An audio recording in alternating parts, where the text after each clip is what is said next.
Welcome back to A Celtic State of Mind. I'm Paul John Dykes, and this Wednesday afternoon, I had to check what day of the week it was, Patrick, which might show you the last few days have been a wee bit hectic.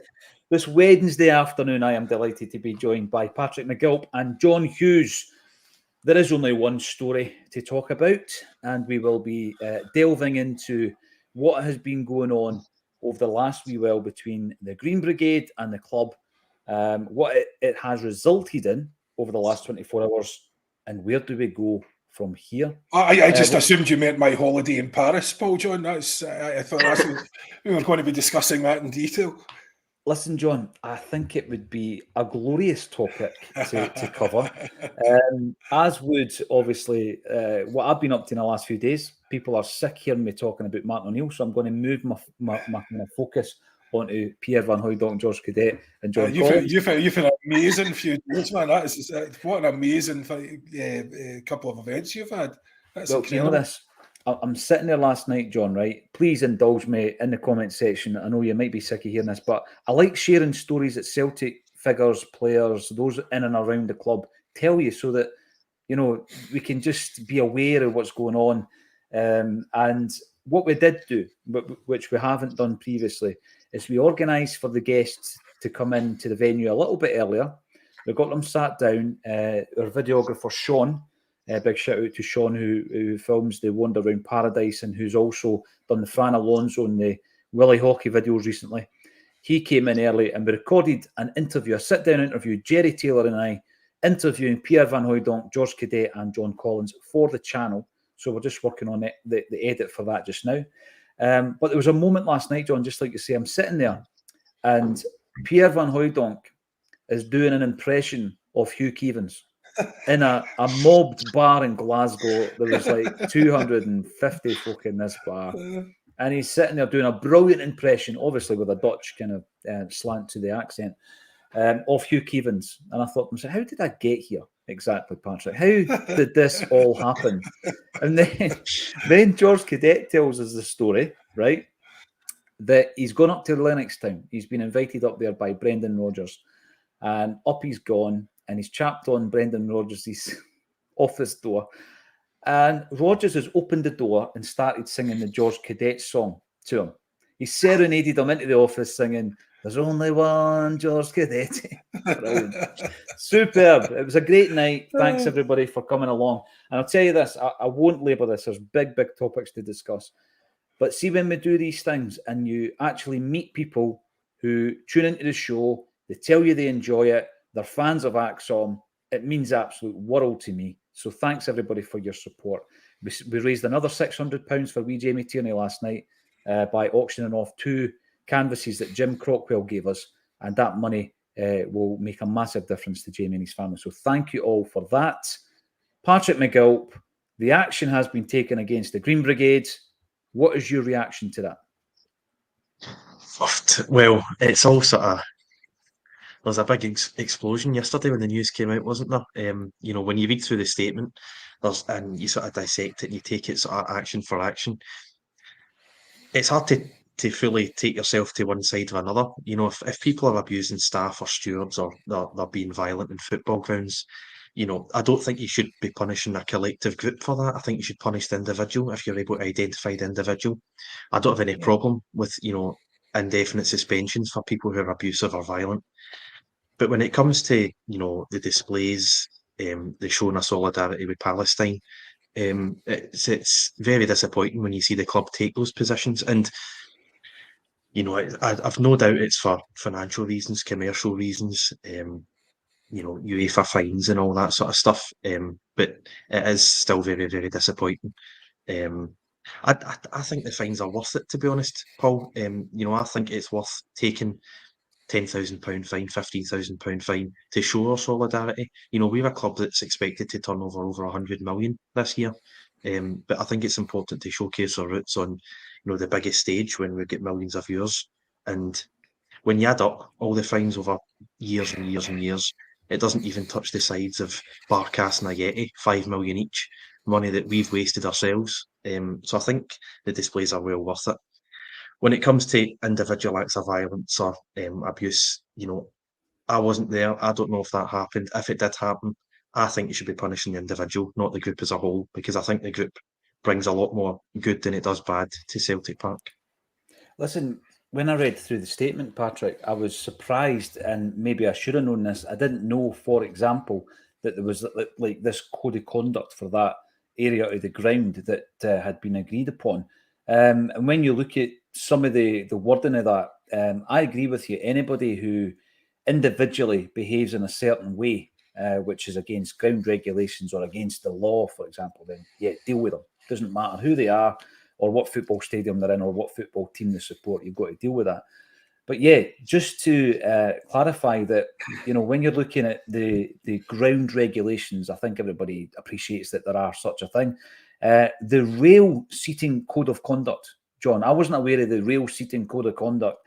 And within that, I think they've probably wrapped it all up to allow the removal of the collective season tickets, like what Patrick says, because if one person misbehaves and they come along to you, John, and say, right, I'm taking your ticket because Patrick has been storming the gates, it doesn't seem fair to me. However, they've obviously got this real seating code of conduct. I must admit, I was not aware of that until I was reading through the statement yesterday. But again, as Patrick quite rightly points out, there were 6 points that were detailed as to the reasons why this has been done, 2 of which were in relation to unauthorised displays against Kilmarnock and Atletico Madrid. I don't agree with those 2. The other 4 is a type of behaviour, as I say, that's unacceptable by any individual in any football ground or any walk of life. Yeah, punish the individuals. But when it comes to the flag displays, I think that's where the real debate is. I mean, I've seen a picture online about, was it a year ago when we're playing St Mirren, and there was this big protest before the game by the players talking about peace between Russia and Ukraine. So at what point, John, do you look at the hypocrisy of it and say, well, we are backing an oppressed people's fight against 75 years of terror, yet the Green Brigade have been lumped in with that as well. That's 2 of the 6 points that the club have outlined. What's your thoughts on it? Well, if anyone follows my Twitter, they'll know I've been going on about this relentlessly, especially the political situation, which to me is fairly clear. I think most right-minded people feel the same way, no matter what you think kicked it off on this occasion, which is highly disputable. Then again, what we're seeing now is basically a genocide. So are we going to stand with an oppressed people? Well, I would certainly hope so. Are the board warranted in doing what they're doing? If I believed what their statement said, then yeah, sure. It's very, very coincidental, isn't it? Just really coincidental. All this has just all happened now and all been pointed out at the same time and all suddenly become unacceptable, just at the point where we're cracking out the Palestinian flags and Poppy Day's round the corner. I mean, do me a favour. In this era of misdirection and misinformation, we're expected to swallow that this is just because of these incidents, which has only now become unsustainable. Don't believe it. Don't believe a word of it. I suspect there was a few people got in their ears. The banner probably on October the 7th, which was not the best judged, to be fair, although you can dispute what it actually means in terms of the resistance. But anyway, so regardless, not the best judged. And I imagine there's a few people got in their ears after that. But in terms of being on the right side of history, I know which side that I'm on. And in terms of, most clubs have ultra groups, and the ones that don't have ultra groups want ultra groups. You would love to have fans with that amount of passion who spend endless hours doing those displays and so on to entertain the rest of us. Frankly, I don't know where they get the time or the talent. But most clubs also would engage with those groups. Mm-hmm. Because what it basically said in the article, and I think it was the Herald, Paddy or someone put in the group, is basically said until we get an apology and essentially on bended knee for these indiscretions, there shall be no more. The club have never engaged with them. They've only told them. They've told them this, they've told them that, and telling's not selling. That's not engagement. That's not the way that these groups work in places like Italy and all the rest of it. They usually are fairly well embedded, and the club are able to keep a check on their behaviour because they have responsible people, essentially engaging with the club. So, I mean, if you're just going to let a group of supporters identify themselves there, hope they do a job for you, but don't engage with them in any way. I mean, to me, it's just, it smacks of do what you're told. Shut it and do what you're told. And that's you tell by the board. Get back in your box, you bunch of wee neds. That's basically what they're saying, right? So, to me, that's unacceptable. The board are completely on the wrong side of this.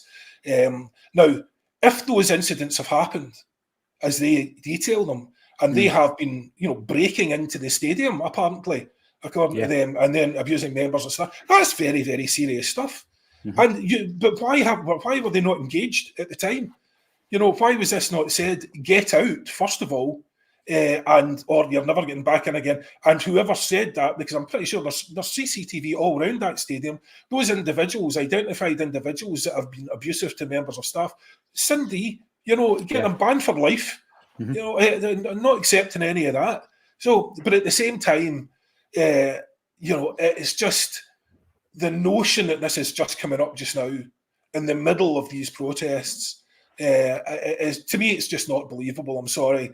And I believe that the Green Brigade have a very important role to play. Maybe they've got above themselves, but maybe that's because there hasn't been a chain of command established. And they've been allowed, nobody's been taking responsibility. But so somebody has to be creating that atmosphere. And for everyone to say, there was an atmosphere, before the Green Brigade, it wasn't a good one. That's why they were formed. That's essentially why they came into being. So they do a great job at what they do. One of the things I think I wrote yesterday was, have they done something offensive? Have they been offensive? Well, that depends who you are. Yes. Right? And the other thing is, just because you're offended doesn't mean you're right. I know in this era of bloggers and people making complaints and, the perma-rage, outrage, everyone thinks they've got equal say, and just because you've got your knickers in a twist does not mean that you are correct, nor does it mean that you get to impose your will on other people. So people can go to the game and support as they like. The Green Brigade have done that. They've done a fantastic job. If they've been out of line, they should be smacked down, but they should be done so not in a way that's just telling your children off. There should be engagement from the club to treat these people as adults. And I just don't, to me, it just doesn't smack, it doesn't ring true at all that this is the chosen time to start banning the Green Brigade for supposed infractions of discipline or, rules. I just don't believe it. Well, John, I follow you on Twitter. I really do enjoy your output on there. And I think also that it's quite clear that you're cut from the same cloth as myself when it comes to actions and statements. You look behind the curtain a wee bit, don't you? You try to read between the lines and say, well, what is the real motivation between the timing of this and the motivation behind the political aspect of it? They've listed 6 different reasons here. This is the pending further review and communication, they say. So they are saying there's going to be communication. Communication with whom? You would ask the question. I've seen that the Green Brigade have made they have put out communication on their own social media pages to say, listen, no one is going to be discussing this from the Green Brigade. We will communicate from our official channels. And I think what that does is that if anybody says that they are representing the group and they're maybe on a mainstream channel, you can say, well, actually, the Green Brigade have said they won't comment on mainstream British media. So here are the lists, just for anyone who's not seen the statement or read many of the blogs who have ran through this list. Unsafe use of pyrotechnics, unsafe behaviour at Fir Park, and they go into more detail as to what the unsafe behaviour was. Illegally gaining access, which John touched on. Illegally gaining access to the stadium. How on earth can you do that? That was before the Lazio game. How can you illegally gain access to the stadium? I do not know. Unauthorised display versus Kelly. unauthorised display versus Atletico Madrid, unsafe behaviour at Easter Road.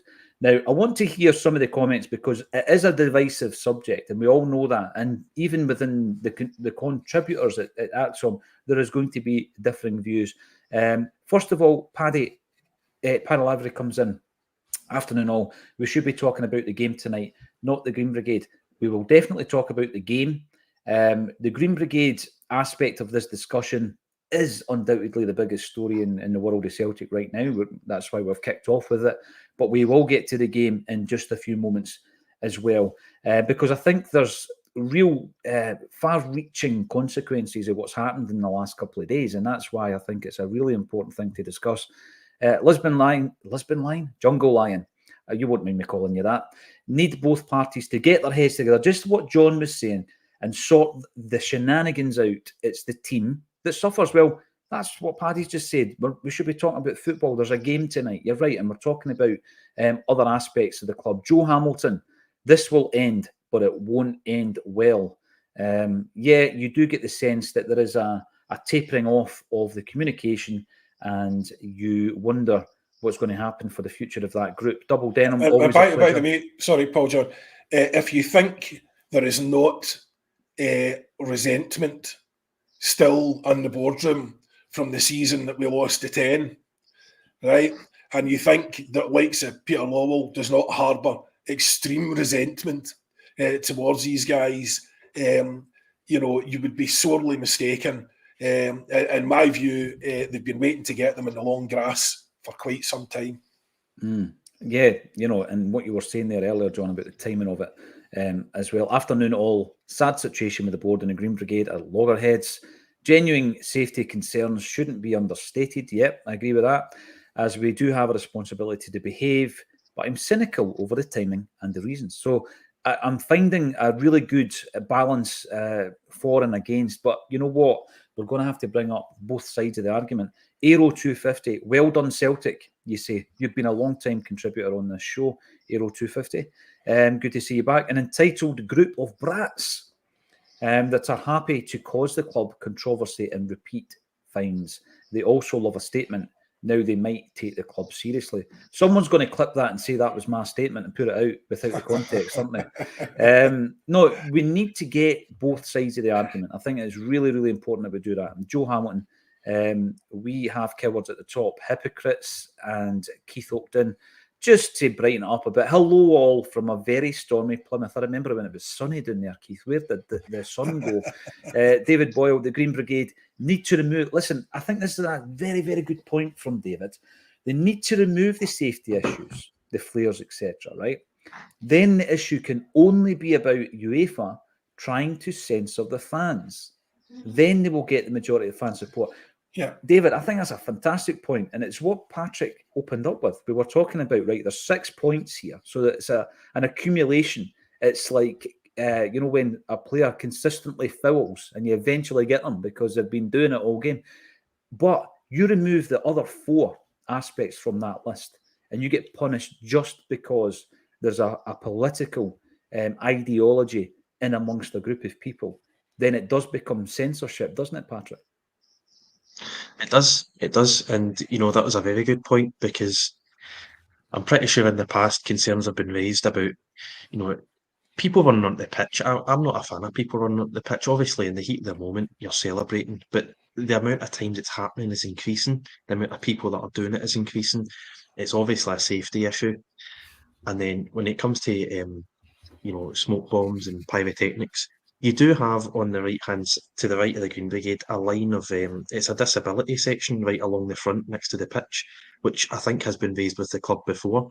So I think these are very fair concerns, and you've got to question how much of an atmosphere the pyrotechnics bring to the game. I think we create a good enough atmosphere with flags and singing and drums. It does look good in a photo, but I mean, if there's people, right next to the Green Brigade who are going to be suffering because of this, then I think you've got to bring it into question. And as the comment there said, they would be winning the popular vote. They'd be winning the sort of publicity battle, because if it's just UEFA fines due to politics and football, I think they'd have pretty much all of Celtic Park behind them, and flying the Palestine flag. But I think there does need to be communication, as you've both said, that it can't really go on. It seems to happen every year or two. There's some sort of contentious issue. The board ban a couple of fans, and we go around in this cycle. And then you read off the points there. I'm sort of coming to the mind of John here. I find it very hard to believe that they broke into the stadium. I mean, if they, there was obviously people in the stadium to set up that Lazio tifo, but this is a stadium where the day before the game they were having press conferences. It's crawling with UEFA officials. How can that possibly happen? We've got to be asking questions of our security team if people can break into the stadium on the day of or the day before a UEFA Champions League match. No, and as John said, there's CCTV there, so they can definitely punish the individual. And the other thing I thought about, right, before a camera switched on, you can see the display. So that could have been swept before the damage is done, that they think it's damaged. Before the damage is done, they could have swept it, and then it doesn't exist because it's your stadium.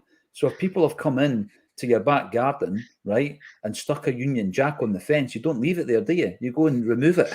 So if there's something there you don't want to see, you remove it. I'm not comparing the Union Jack to the Palestine flag for anyone wondering. Mr. Celtic 12, thank you for supporting the channel. You have to question if Celtic is going backwards.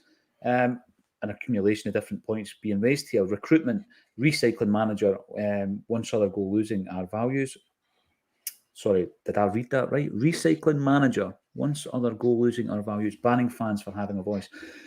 Listen, there's a few things at the moment, isn't there, that we're unhappy with. We've been speaking about the recruitment, and also the Green Brigade have opened up with the first 20-odd minutes of this particular show. It is the biggest topic. We need to speak about it because there's going to be far-reaching consequences regardless of what the outcome is. I'm going to ask the question. Let me know in the comment section, if the Green Brigade didn't return to Celtic Park, what does that leave us with? Yeah, phenomenal home support, no doubt about it. But in terms of what they bring, the positive aspects of what the Green Brigade brings, I just read out last week their food bank drive to the point where you're talking thousands, tens of thousands of pounds raised, 7 vans full of food to help the underprivileged. Kids going to school on an empty belly with their belly rumbling because their mum and dad can't feed them. And the Green Brigade are pushing that. And they're always, there's always a massive response to it. Never forget that. Never forget the atmosphere that they bring to the ground, because as John says, there's a reason they exist, John. Sometimes at Celtic Park, it was like a morgue prior to the fan groups. Very much as with the actual Palestinian conflict, the way to solve any conflict is with dialogue. And where dialogue does not exist, conflict will remain. And if there's no dialogue, there's certainly no dialogue in Israel at the moment. But if there's no dialogue here between the board and the Green Brigade, then this situation will not be resolved. There'll be another couple of incidents. They'll probably be permanently disbanded.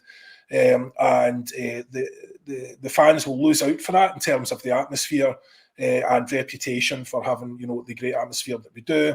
And the board will lose out for that because there'll be a load of fans absolutely raging at them as if they didn't already resent them enough.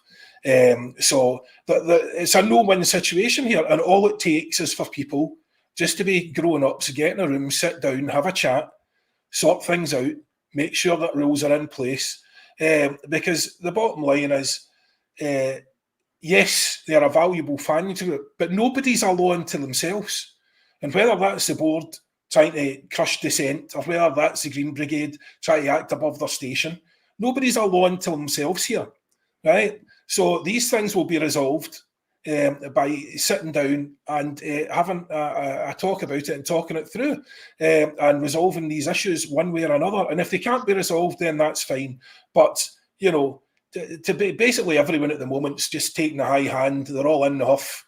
They're all, writing diktats and statements, that's grand, that's super, but that solves nothing, achieves nothing. So let's wind the necks in, get around the table, have a chat, and we carry on as one Celtic community, and hopefully that can be done. Because at least we have control of that. There are certain other things in the world which we have no control over, and we're forced to watch timelines full of corpses when you're social media nowadays, which is quite damaging, to our mental health, and God knows what it's like for the people that are there. So I just, let's take control of the things that we can take control of, which is this situation, and let's get it resolved like adults. Here. Great. Well said, John. I'm going to continue to bring the thoughts of the viewers into the show, even when we move on to the football, because it is a very divisive subject, and I want to get both sides of the argument, if you like. Jungle Line, North Curve, Green Brigade has about 3,000 in that section. This goes back to what Paddy was saying.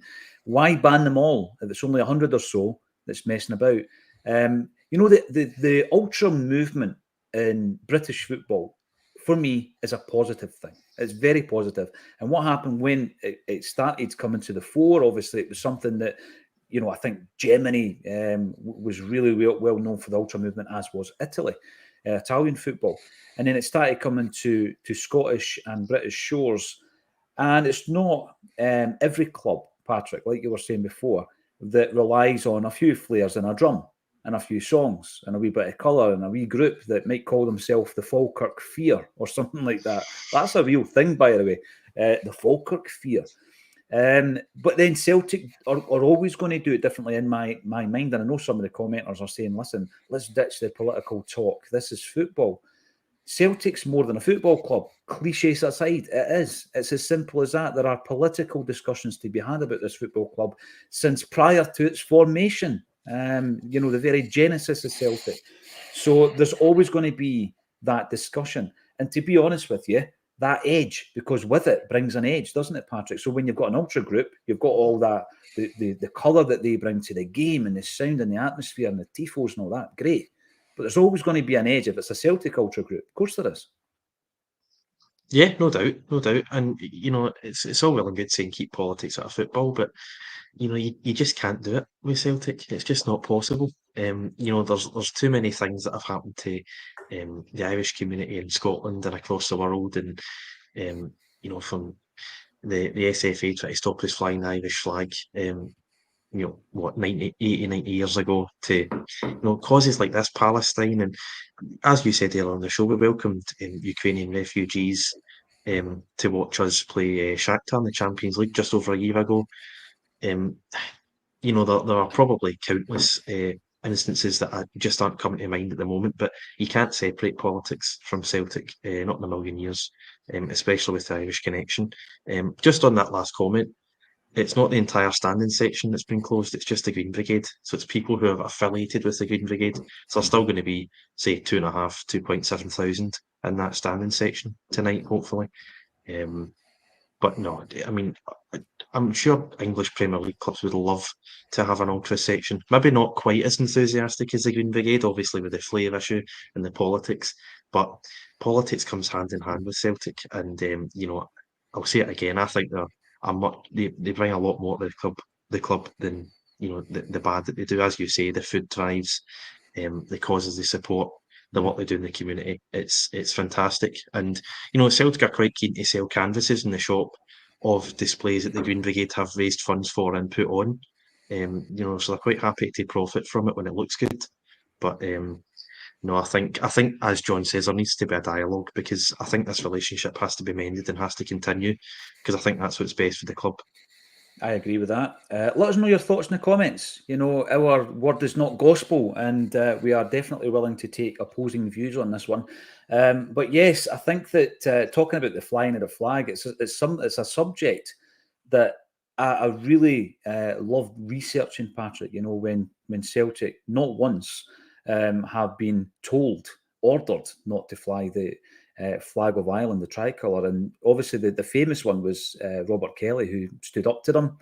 But it happened again. Desmond White in the 1970s had to stand up to the Scottish football authorities as well. And then the third time it happened was when we had to player football at Hampden in 94, 95, and in the contract, there would be no flying of any foreign flag. That was the wording that Fergus McCann was given, and there was nothing he could do about it. So we couldn't fly the Irish tricolour for that particular season. We did speak about that season with Pierre and John Collins last night. By the way, John Collins looks like he could still play. And I'm sitting there thinking to myself, I've not been on a treadmill in about 4 months. And he's a good 10 years older than me. He looks fantastic. So does Big Pierre, by the way. Yeah, we will talk about the football, and I'm going to be bringing in the comments for, against, or otherwise as we get through this. I was reading this morning, John, about Stephen Welsh. Stephen Welsh is back in training, and it got me thinking, right, prior to tonight's game as well. We're now in a scenario, and I always include Iwata in this. We're in a scenario now where we've got 8 centre-halves, and I want to know both your thoughts on this. How many do we need to run with in the first team? And if it's 4, give me your 4. If it's 5, give me your 5. What do you think? We've got Carter Vickers, Welsh, Scales, Lagerbielke, Phillips, Nawrocki, Kobayashi, Iwata. How many do we need, John? Who goes? Right. Well, I wouldn't include Iwata in that list, to be fair. But I would say, under normal circumstances, if you had 5, that's usually one too many. And certainly, I think CCV and Scales hold the whip hand at the moment. Then you've got Nawrocki. I would include Stephen Welsh because we don't know enough about the other guys. Lagerbielke has obviously been brought in, but he seems to be out of favour, mainly because he lacks speed. Mm-hmm. I'm not sure. I mean, who wants to be a 5th choice? Centre half. You'll struggle to get a game. Well, unless you're playing for Celtic, obviously, when the 6th choice centre half pitches up and starts playing the Champions League games. But in a normal season where things aren't quite as ludicrously cartoonish as they have been this season, then you'd be very, very lucky to get a game. We have some decent options there, but they are decent fallback options. Certainly at the moment, Scales holds his position. In fact, Scales has been superb. If anything, he's been the top performer for me, which is just incredible to see. From I think it was from the Feyenoord game, really, where he realised he could perform at the top level, and just amazing the difference. As I said before, we talk about players gaining confidence, but it's sort of a cliche, will he do better with a few games and all the rest of it? He's just taken off. He has soared. Unbelievable. And you think that, when you think about it, all that ability was already there. Yeah. Which is incredible to think about. And that's the thing that's why there are so many great football players who never make it. Because it's either an attitude thing, a timing thing, it's just unlucky. And you think about Scales could have been out the door on the way down the road and never to be heard from again, probably have a mediocre career somewhere. And here he is rocking it against Champions League teams and looking the business. So anyway, that aside, we've already done enough praising of Scales. Great to see CCV back. And I definitely think the next 2 for me would be Nawrocki and Welsh. And 5th choice, I don't know, Lagerbielke probably. Who else have we got, did you say? Because that's only 5. We've got, you remember a guy called Kobayashi? We've got Kobayashi still in the building. Sorry, I forgot. I genuinely, I had forgotten about him by the time you mentioned his name to the time that I just nicely tried to repeat it. That's how memorable he's been. So he's a goner. And I would say I wouldn't include Iwata in that anyway. I would want to see Iwata playing in the midfield. Yeah, Iwata's in there almost as the token beat-on figure. Whenever you need a centre-half, Iwata will be there. So it never count it out because we might have to call on him at some point. 8th choice, Iwata plays against Feyenoord in the Champions League. Who'd have thought it? And Patrick, I'm looking at it, and it's quite a difficult one because you look at Carter Vickers, you think, right, in terms of the 8 players, he's the best. We know that. He's been an absolute rock. Who's playing the best? Scales? And, the way that he's come back from being a kind of forgotten man, has been sensational this season. Welsh has just signed a new contract. Lagerbielke and Nawrocki have just signed. So that puts them in the kind of picture, especially Nawrocki, because of his transfer fee. Phillips, you look at him, you think, okay, it'll be easy enough to shift him back to Liverpool in January. Kobayashi hasn't happened for him. Iwata is a kind of like versatile player who could slot in if you just wanted to keep 4 from the other 7. So what's your thoughts on it? Do we keep 4? And if so, who are they?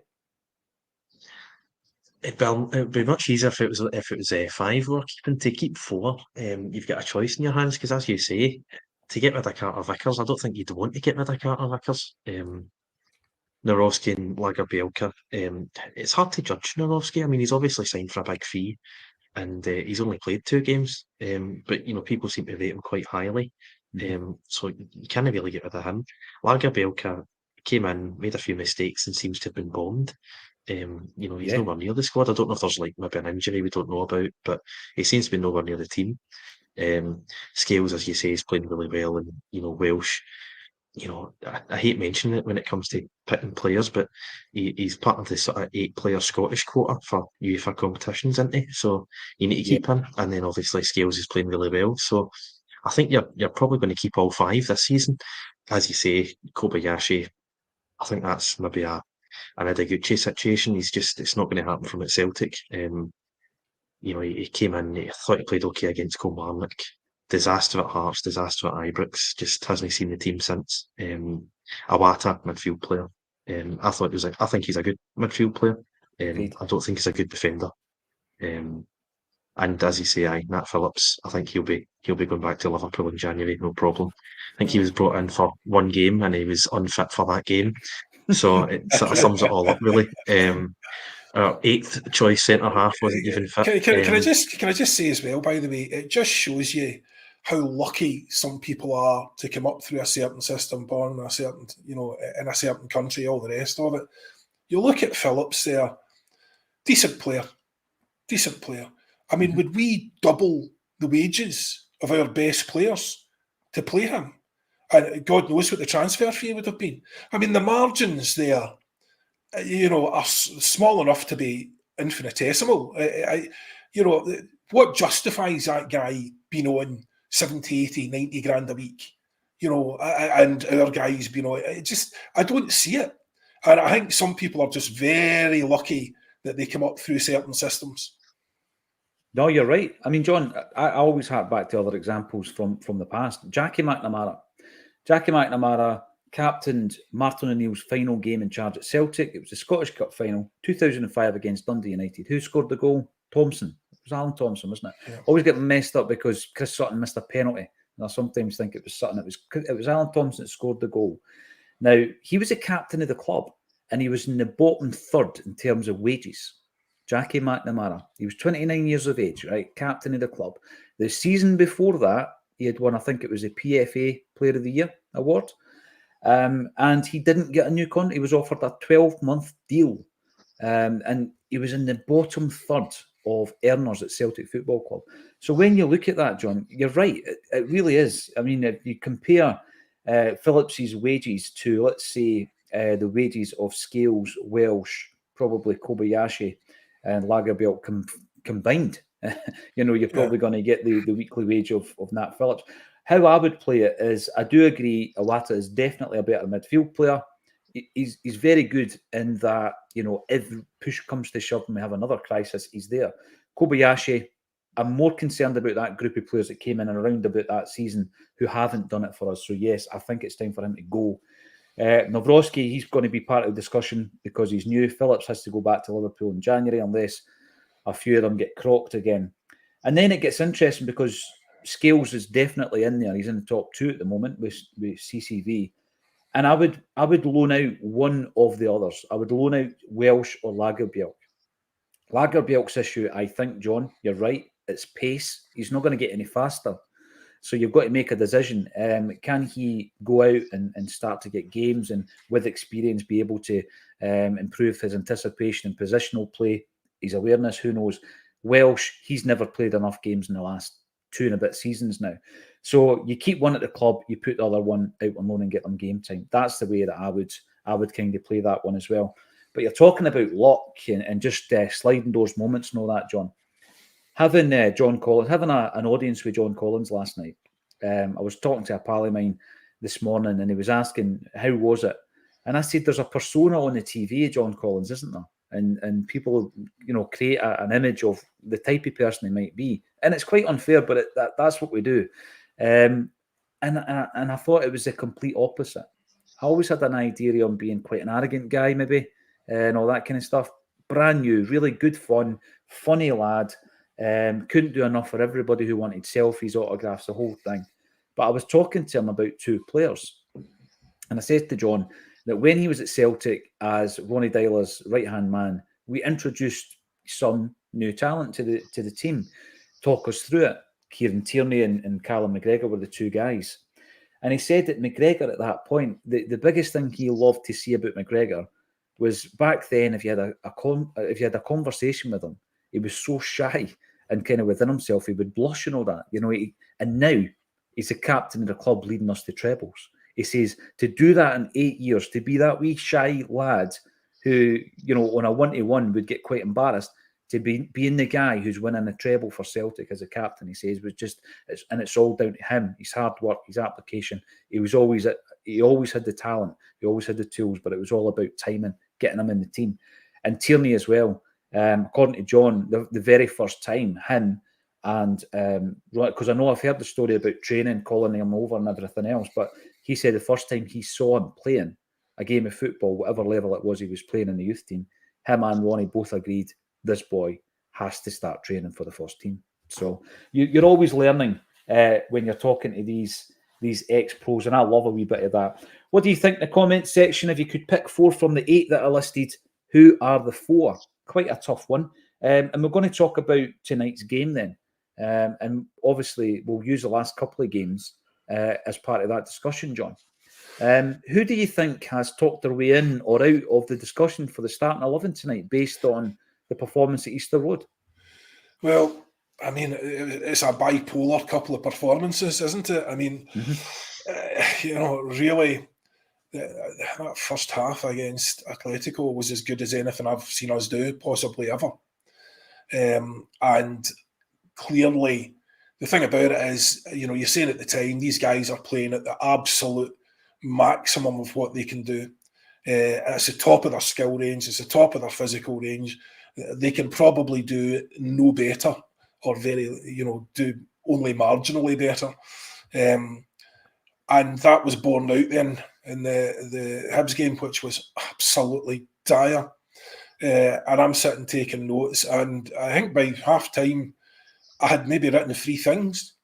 It was shocking. Usually I had pages and pages of notes. It was one of the most tedious games, and it really harked back to the bad old Rodgers days.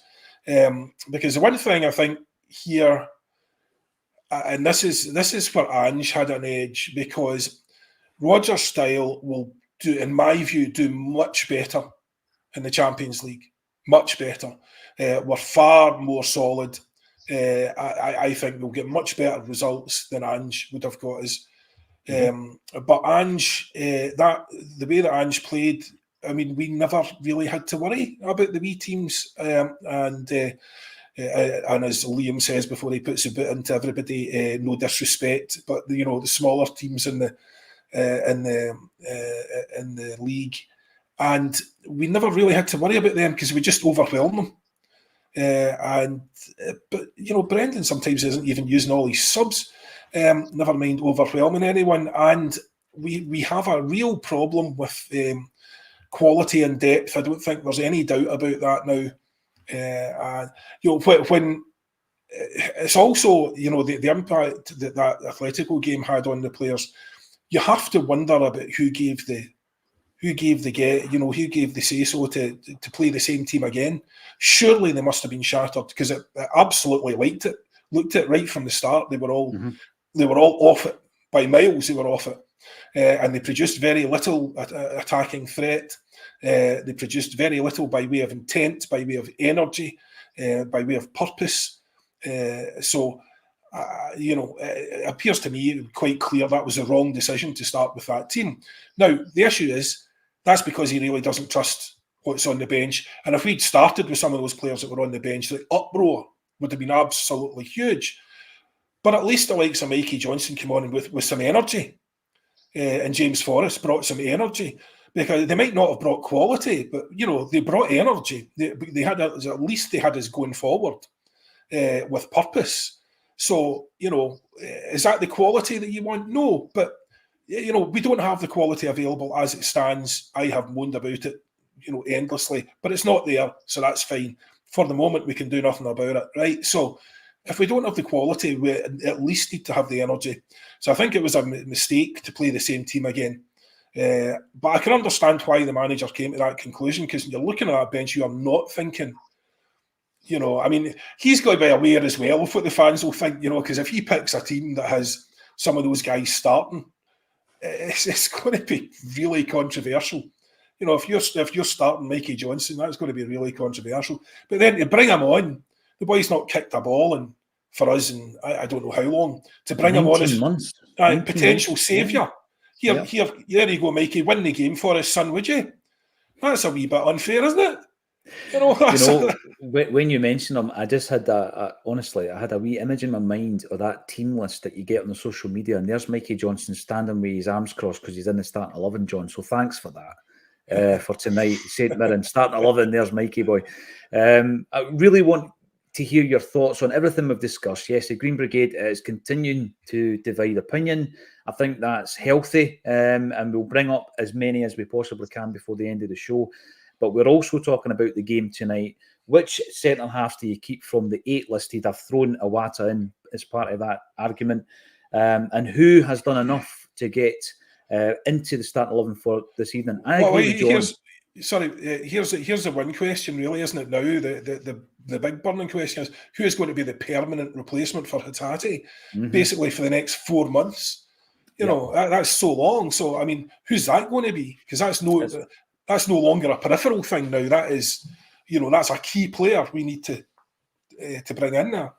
I think it's a great debate to have, because up until after the game at Easter Road, I wasn't aware that Odin Holm had been injured. It never really been mentioned, I don't think, until Brendan Rodgers gave a rundown of all the injury woes, because he seemed to disappear a wee bit like Lagerbielke. So I take Paddy's point from earlier. We're not quite sure what's happened to him. That's also a bit weird, because he gives an injury update every week, and Odin Holm wasn't mentioned. And then all of a sudden, Odin Holm's back.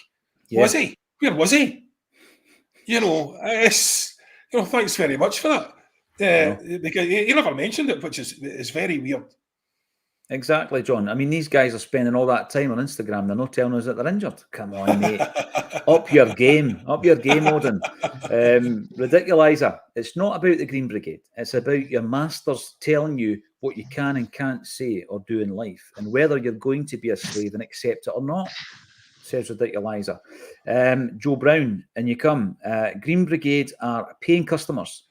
They're entitled. They've entered a financial contract with Celtic FC. You can't pick and choose. So I think what you're saying, Joe, is there's a set of rules and guidelines they must adhere to.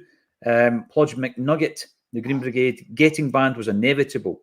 The fact that they defied the board last week with the flag display, I don't agree with. I don't agree with it, rather, but they were warned. Yeah, and it's important to point out again, the 6 points, 2 which were displays. The rest of them was different type of behaviour, including pyro and gaining access illegally. That's an interesting word. Illegally, they've gained access to the stadium to do that. So yes, the timing of it seems a bit off, as Patrick and John have both said. And we have Paul coming in as well. Paul Andrew Martin. Celtic should be vocal on the plight of the Palestinian people. I think they've made it clear that they're not going to be. Specifically, obviously, there are generalised comments that are made by big organisations in relation to, obviously, the plight of any civilian in any conflict, inverted commas. But I don't think they're going to comment specifically on that viewpoint. The Urban Culture, the Celtic supporters are the club. I agree with that. And I said last night, actually, that we were in the presence of about 230 to 250 of them last night in a small bar in Glasgow. and all this kind of chat that we're having right now, none of that was on display. There was just a great atmosphere, Patrick. There was just, everybody was there for a bit of chat. They wanted to know the truth behind Pierre Van Hooydonk's comments about the homeless. They wanted to know the truth about the bust-up between George Cadet and Fergus McCann that resulted in Cadet leaving after just one full season. I was going to discuss it today, but you know what? We actually asked the guys that in the sit-down interview, which is going to be on the channel in the next few days. So I don't want to waste the punchlines. I want you to tune in and watch the interview, right? So John Collins comes in a wee bit late into the mix, but it's a really enjoyable interview. Myself and Jerry did that. Pedro, can supporting Celtic go back to just being that rather than having to make a political statement? Either way, I didn't bring a Ukraine flag nor a Palestine flag as I go to support the team. I think there's a lot of people, Pedro, there's a lot of people thinking the same way.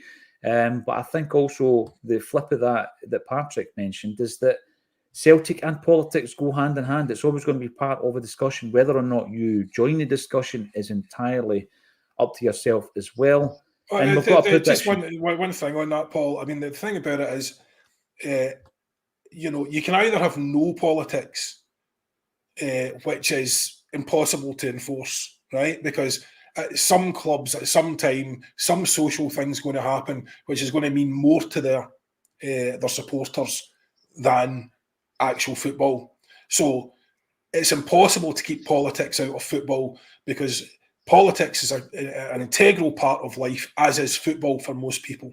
And the two things will always intermesh. The only other way to do it is you have selective politics. So, and that's what we've had here. We've had selective politics with the choosing of Ukraine as an appropriate, cause which we are allowed to get behind. And that's fine, dandy, but this other cause isn't. So that's massive hypocrisy. Yes. So you either don't do it or you do it at all. But the board backed the Ukraine thing, UEFA backed the Ukraine thing, all the rest of it. I'm not saying there's anything wrong with that. I'm just saying you cannot then say you cannot do this other thing, right? And under that guise, in my view, which is what's happened here, under that guise, appropriate for Halloween, they have banned the Green Brigade for a display which they didn't approve of. So you cannot get rid of politics in football, no matter who you are or how much you want it to be. You don't need to engage with it, but you're never going to get rid of it.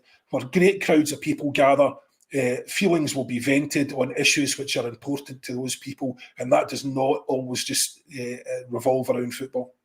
You're spot on. I think there needs to be an acceptance that it exists. Whether or not you want to partake in it is entirely your choice. Whilst it exists, on a Celtic State of Mind, we talk about everything Celtic related, to the choice of footwear that Brendan Rodgers opted for at the St Roch's game, right down to the new kit, right down to how gorgeous Matt O'Reilly is. We talk about the whole lot.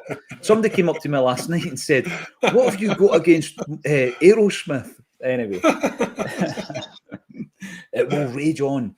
D. Chan 87, thank you for supporting the channel. Some Jewish fans, says D. Chan, were uncomfortable with the 710 banner, so the banner on the 7th of the month, and the club had to act. The banner was in bad taste. The board could have handled it better, though. And by the way, I think that's a good point. It's something John has said, that, there's a way to deal with these situations, and I think dialogue is key.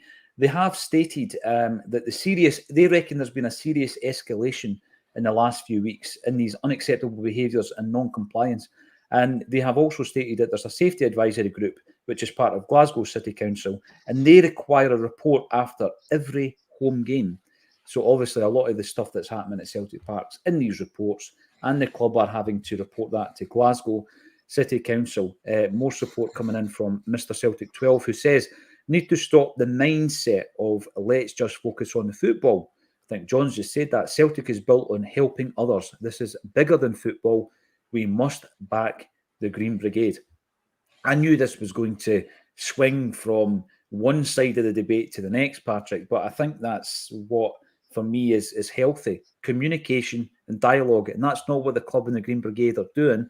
John has stated it's the only way to move forward on this. We're asking, where do we go from here?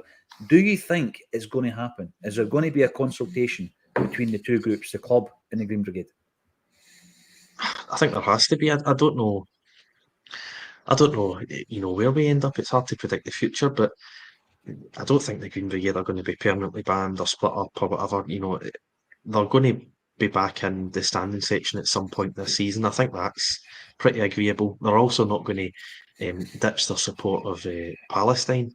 I think that's pretty a safe bet as well. So what follows from here, I'm not quite sure. I can maybe see a scenario where they're not let into the final home game, and therefore we avoid any sort of UEFA fines or any sort of bad publicity. It is quite hard to predict. I think these behaviours that they mentioned in the statement and the safety reports, I think that obviously has to change, and I think there has to be a dialogue and maybe an identification of who these people are, because it can't be all 300. There's not 300 people abusing stewards and causing violence at grounds and breaking into stadiums and invading pitches. So I think you need to get rid of the individuals who are causing these sort of issues. In terms of the politics, I mean, as John says, it's where you want to draw a line. We all have our own politics. I struggle to believe there's anyone out there who doesn't hold a political view. Fair enough if you'd like to take flags to a game. I've never actually taken a flag to a game. I hold these views. I support the cause of, the Green Brigade in Palestine. I've never taken a flag to a game. But, where do you draw the line? I mean, you have guys in the board who are former Labour politicians. You have guys in the board who donate to the Conservative Party, former board members who are in the Conservative Party. You have guys like, Willie Hawley's a Labour peer. You've had guys like Tommy Sheridan, high-profile characters within Celtic Park. So, even the charity work, I think, is inherently political, in my opinion. So I don't think you can separate politics from football. I think, as we're all agreeing, I think there needs to be a communication, and I think they need to come to some sort of an agreement on behaviours and what's acceptable and what's unacceptable. And hopefully they can be let back in sooner rather than later. But the club take a political position every year around the Poppy Day and the Remembrance Day. That's a political decision. That's a great point, John. Great point. So, that's just because it's going to pee off an awful lot of the fans. But in terms of fan behaviour and controversy and all the rest of it, we're a wee bit fragile nowadays. I'm old enough to remember thousands of lads battering lumps at each other and invading pitches. And I don't remember them all getting banned. I'm also old enough to remember what things were like when the Troubles were actually on. And you're talking about controversial things now and controversial banners. Well, it was all controversial then because it was happening in real time. And support for the IRA or anyone like that was very controversial because people were dying. And the same opposing the British Army, controversial because again, there was people, Celtic fans probably, who were in the British Army. So all of this has always been controversial. And if you want to go back through every stage of it, then I think this is what's happened now is the corporate board of the PLC are far more sensitive to the reality of the corporate pressures and sponsorships and all the rest of it, and they just don't want involved. They don't want us to be more than a club unless more than a club means doing something PR-wise, it's PR friendly. That's what more than a club means. Let's do something nice and cuddly. That won't be any bother to anyone. That's what it means to them. It's not what it means to me, and it's not what it means to a lot of people. Well, John, you're right, and we spoke about a political edge. But what is that? Well, that's not doing what the mainstream narrative tells you to do. You don't follow it like sheep. You've got an edge. You've got your own mind, and you're able to then differentiate between what's happening in the mainstream media and what the reality of that is. And I think that the Celtic board, you're right, they are so focused on protecting the brand. That's what it comes down to. They're so focused on protecting this brand. Now, Mark, Patrick, you might have missed a wee bit earlier, clarifying. What's actually happened is, again, I didn't realise this, but if you're registered at the ticket office as part of the Green Brigade, which I don't know, is it registered as a CSC perhaps on the computer system? They know that you're a member of the Green Brigade. It's these members who will not be in that particular section this evening. And I think, did you say 300 members, Patrick? Is that right? Is that how many members they've got at the moment? I'm not even sure the official number, but I've always guessed it's roughly a couple of hundred. It certainly looks that way, in the standing section. I would guess 300. I mean. Yeah, so it's not a total closure of that section. It's the actual group itself that have been banned. Sean Stout would go for Carter Vickers, Scales, Navrosky, Welsh, and Lagerbielk. Yeah, I don't disagree with that, but I think one of the last two, Welsh and Lagerbielk, should be. For me, they should be loaned out, if you ask me. Ridiculizer, again, I don't think you can argue with this at the moment. Scales has been more consistent than Carter Vickers' first pick. Carter Vickers' last couple of games, he's not been at his best, but, because he's got some goodwill in the tank, we can overlook that. We know the quality that he has, but yeah, I do agree with you on that one. Brilliant to see you as well, Brian. Fantastic night last night. It was incredible. There was a brilliant vibe, right, in Don Max. And then afterwards, because people say to you, you can't put an event on a Tuesday night. Nobody will go. There wasn't a ticket to be had. There was standing room only. And even that was tight. And then we left the bar on this Tuesday night. And I'm not kidding, right? There was a queue from the garage halfway down Sauchiehall Street. And they were like 4 deep. And they were all dressed up for Halloween. It was the most surreal thing. I'd seen no zombies. I saw no zombies. It was the most surreal thing I had seen in a long time. Having walked out Don Max, I was like, you sure it was Diet Coke I was drinking there? So, yeah, a brilliant night. Thanks, everybody, for your support. Whenever we do an evening like that, there is the experience aspect. It's not just about trying to chase a dollar or whatever and get people to give you cash. It's not always about that, because to pull these things together, to fly Pierre in from the Netherlands, to fly George in from Portugal, from Lisbon rather. Yeah, these things take a lot of time and effort to pull together. And what you get from it is the experience, which was phenomenal. But just say one thing, Paul John. I honestly, I almost cried because when you grow old, you don't really see it in yourself as much. But when I saw that picture of George Cadet, honest to God, near broke my heart. Because he just looks like an old man like me. And that's just not the way. That's not the image I have of him in my head. I know, it's like you imagine meeting Brian May and he had a crew cut, or Jimmy Page, or somebody that's a wee bit cooler. Jimmy Page, you meet him and he's got. You'd be like, that's not Jimmy Page. Go and put a wig on or something. No, what a lovely fella. I've got to say, we do have an interview that we're working on at the moment. We're editing it. And we'll have that on the channel very soon. And that gives you an inkling into what the guys were saying. A lot of people have said, why aren't you streaming these gigs live? There is a reason for it. When they come along and do the live audience with, they want to be open and honest, and they tell you things they don't want on tape. It's as simple as that. And one of the first things we say when we go out on the stage is no recording. Keep the phone so you can get your photos and all that stuff. No recording, because they might say something, that would potentially get them into trouble. I've got to throw Pierre under the bus. So he told me before we went on, he said to me, he goes, ask me about the preparation for the Scottish Cup final, 1995, right? And I was like, right, no problem, I'll do that. So on the Q&A bit at the end, where people tweet their questions and write them down and all that, that's where you get a lot of the funny stories, right? And so I asked them in that section, and apparently they went to Italy, right, to prepare for the game. And Pierre's a relatively new player, come from the continent. He's an international at this point with the Netherlands, and he's thinking, that's great. He's going to go and we're going to prepare and all the rest of it. Basically, it was a jolly, right? And all the guys had their golf clubs and all the rest of it. So they go for a bevy. To prepare for the Scottish Cup final, and the chance to put that 6 years behind us. And a couple of the guys end up getting reeking and start fighting. Oh. Who do you think it was? Who do you think it was from the 1995 squad? Anybody who was there could answer in the comment section. 2 of the players were toe-to-toe boxing. There you go. I was quite surprised. I'm not going to reveal it. Someone else will reveal it in the comment section.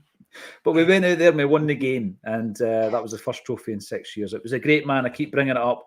the great man Tommy Burns. There he is, the Calton boy. So thank you all for getting involved. We really appreciate your support, and we're able to raise more and more money as we go for wee Jamie Tierney. Thanks everybody for that, and thank you to Patrick McGilp and John Hughes for joining me on A Celtic State of Mind.